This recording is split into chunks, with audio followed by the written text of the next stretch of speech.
雅各書第4章，你哋中間嘅衝突老人家係對哪位來嘅呢？係對你哋地位上漲嘅慾望來嘅。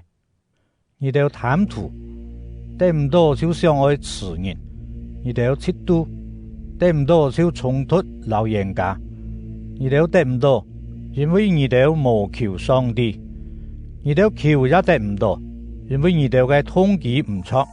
你哋所求嘅係想愛浪費在宴樂中，你哋也都無忠心嘅人啊！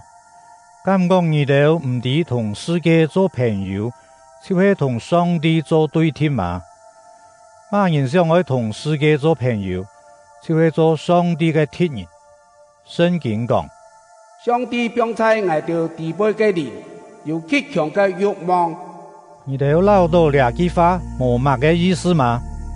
總係上帝所賜嘅恩典還較強，像聖經所講，上帝阻擋驕傲嘅人，賜恩典俾謙卑嘅人。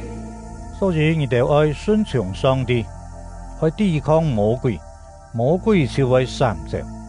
你哋親近上帝，上帝就會親近你哋。有罪嘅人啊，愛結暢你哋嘅樹；三心兩意嘅人啊，愛結暢你哋嘅心。你哋愛傷心、悲哀、流目汁，愛將憂傷變作哀叫，將歡喜變作悲傷。愛在主嘅面前謙卑，佢就會高升你哋。兄弟姊妹啊，唔好互相批評，批評也係論斷兄弟姊妹嘅，就係批評論斷法律。你那係論斷法律，你就唔係行法律嘅人，係做審判者。